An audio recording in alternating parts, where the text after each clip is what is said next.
All right, so I'm a data visualization specialist, and my favorite part of my job is incorporating art into data viz.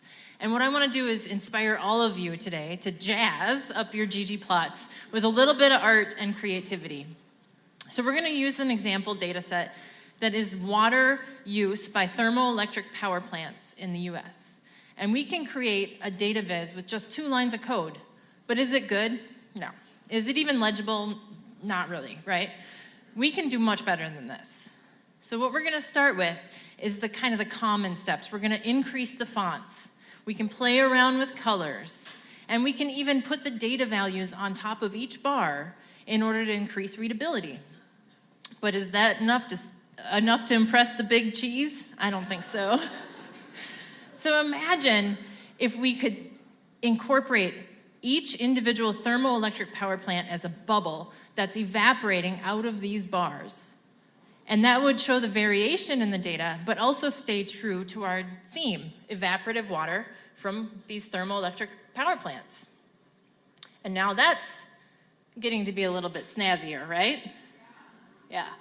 But I think we can do even better than this. I obviously love the Roaring 20s, right? And so I'm going to take us on an inspiration journey where we can look at the internet and we can try and find some graphic design inspiration. We can find what is called the retrofuturism vibes, right? The grand energy, the bold colors, and we can find inspiration from this. But we can also find inspiration from the fonts that we choose, that we want to put on the data viz themselves. And all of these kind of feel like retrofuturism. But that Unica one, that's the bee's knees.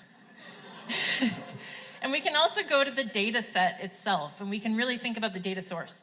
So here we have thermoelectric power plants. These are so iconic. They really have this heavy energy and this force to them. And we can actually break down the shape of the thermoelectric cooling towers into their component parts. And all we need to do is a little bit of trigonometry, geometry, and a lot of cups of coffee. and we can actually make this on our data viz using just R, Ggplot, and a little bit of math. And so that's what I did. I took the shape of the thermoelectric towers with the curves on either side, and I scaled them to the size of the data. So the height of each one is equal to the total water use. Yeah, we're getting pretty jazzy, right? But now we have this beautiful viz that looks like evaporative water from a cooling plant, but we don't know what it means, and we really need to add a scale bar. So we went back, well, I did. I went back to the inspiration board, and I noticed that the power lines are also important. You can make energy, but you have to get it to the people that need it, right? So what if we took the power lines and we turned that into a y-axis? And so again, using just code and the component parts, you can code this in to your data viz and have a y-axis that gives you the numbers associated with the water use, but also it kind of gives you this feeling of a retro-futuristic landscape. And it turned out pretty nice, and I was getting to be pretty happy about the data viz at this point. But now it has like this empty space on the right. So I thought, okay, let's go back to our source again. And these grand landscapes really have this rocky, layered perspective to them. And I thought, okay, well, let's rely on the data again. And it turns out that we can make a time series that fits behind the data viz. And it's the actual power generated by each fuel type from 2008 on the left to 2020 on the right. And it creates this data-generated landscape.